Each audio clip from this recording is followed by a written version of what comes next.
Let's talk about power and leadership. This is Angelika, and I'm here to help you be the leader that you know that you can be.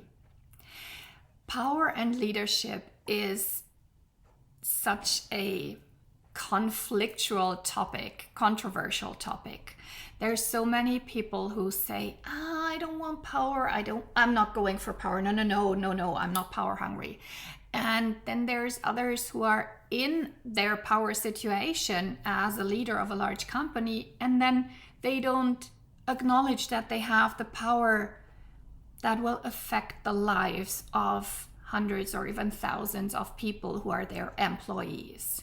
So I feel that we need to have a discussion about power and leadership, and it's going to be interesting. I'm looking forward to reading your comments and hearing your opinion.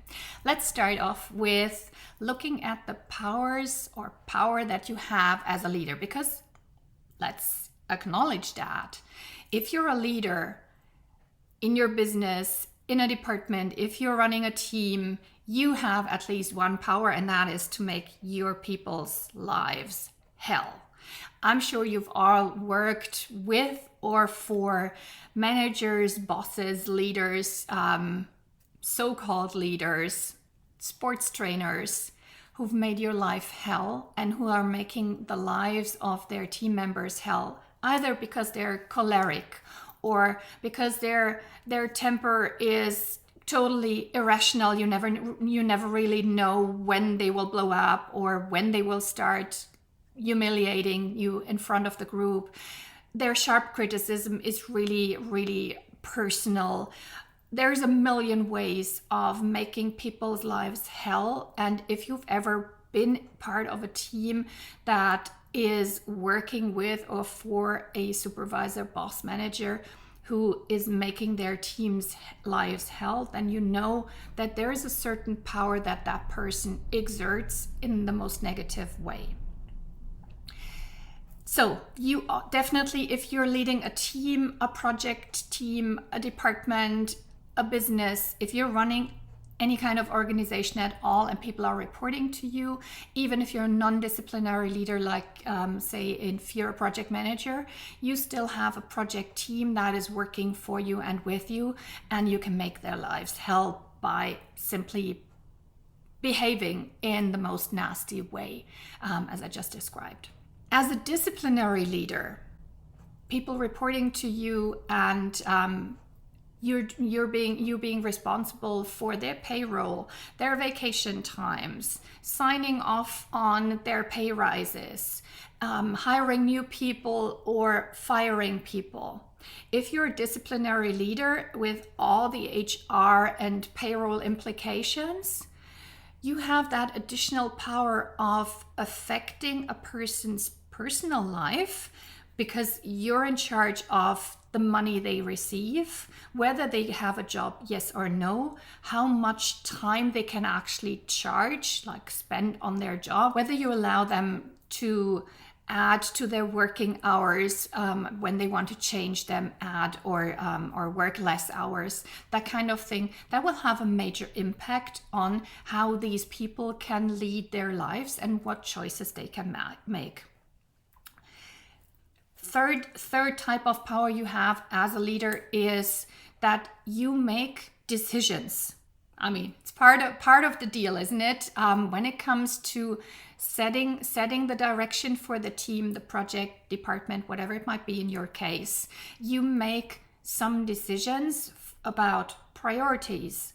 What do we do this year with the budget? Or do we do this task first, or do we do the other task first? Obviously, a lot will depend on the type of role you have, and also to some extent the leadership style or the organizational culture that you have, because you may work with a more democratic or self-organized team environment where a lot of like task prioritization decisions are made either by the team members or in a joint forum, like a prioritization, sprint planning, whatever type of method you follow. So in the end, you still hold that power as a leader to veto such team decisions in many cases. So there is some leeway, but if you're the official leader, manager, director, then that power of decision making, kind of the final vote on any kind of proposal that the team might bring to you, that rests with you. And denying that power is not helping you at all.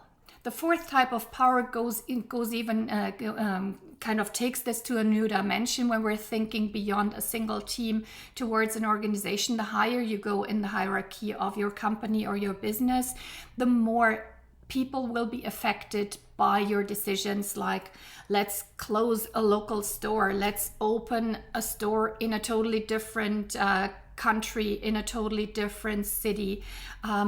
Let's do kind of those large scale decisions, which we can always bring home to you in your role as a decision maker.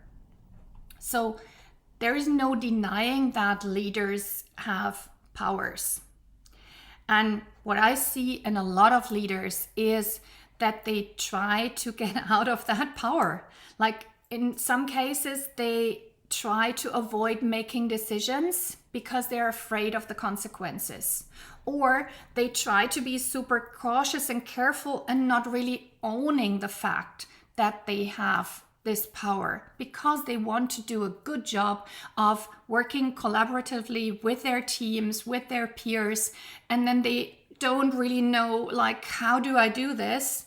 And that's one way of giving their power away and not acknowledging that they have that power.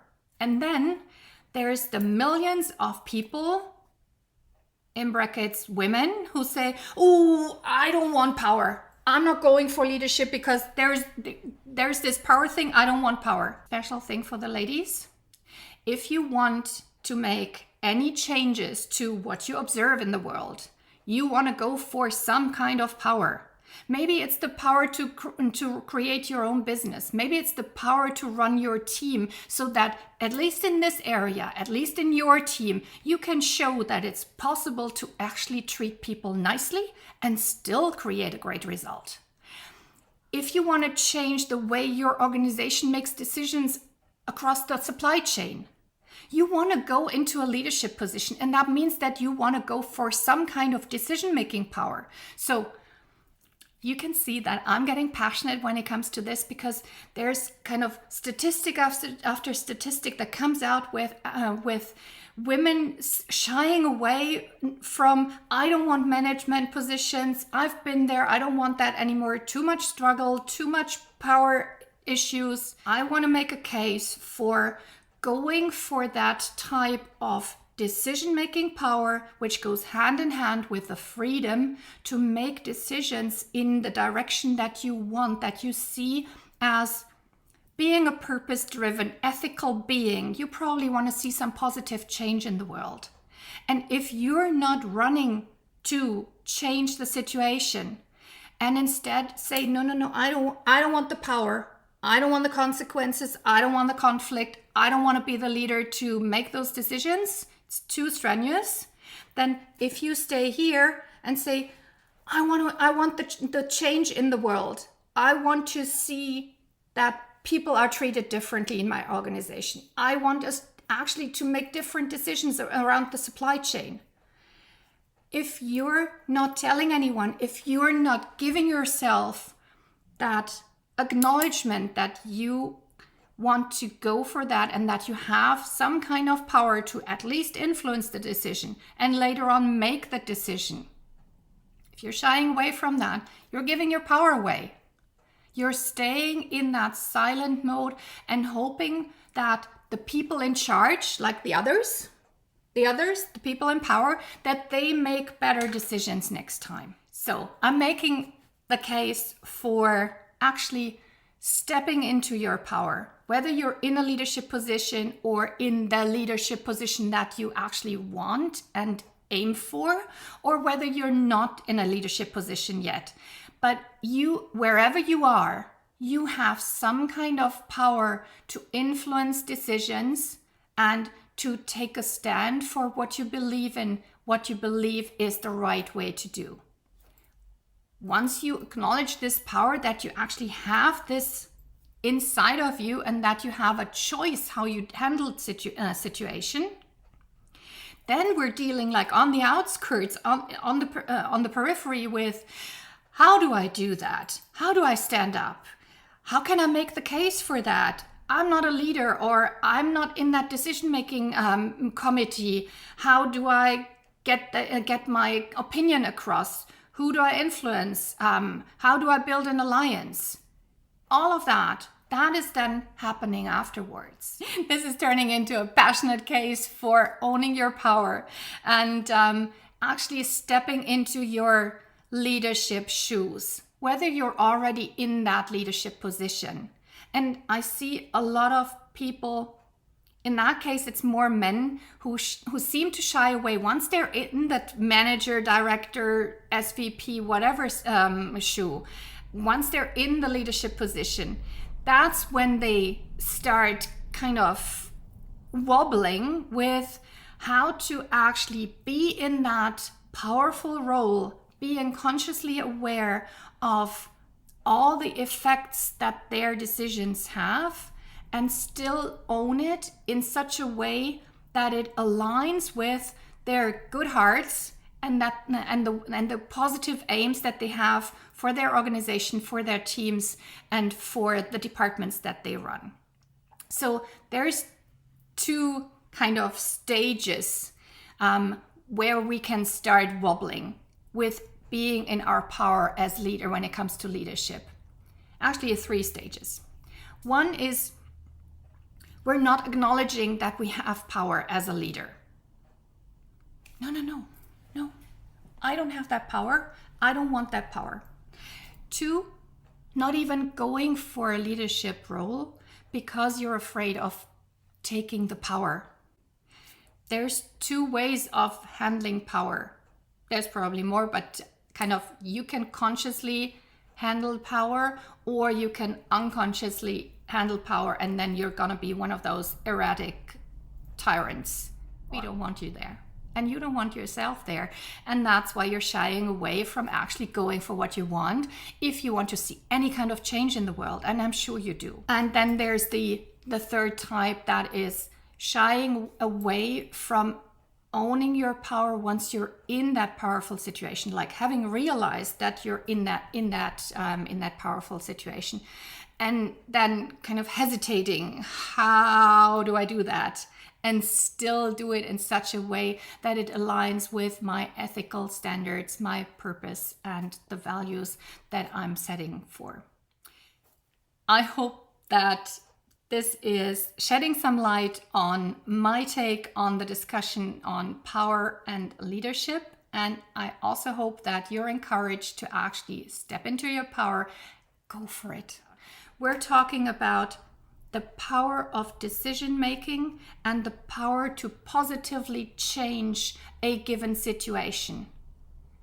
Ideally, with all the people that are affected. And then we're talking about management, leadership, how to do that, stakeholder management, influencing people, supporting people, all of that. But first, you need to be in your own alignment and in your own confidence, in your own strength as a leader. Let me know what you take away from today's video, and see you in the next one. Bye.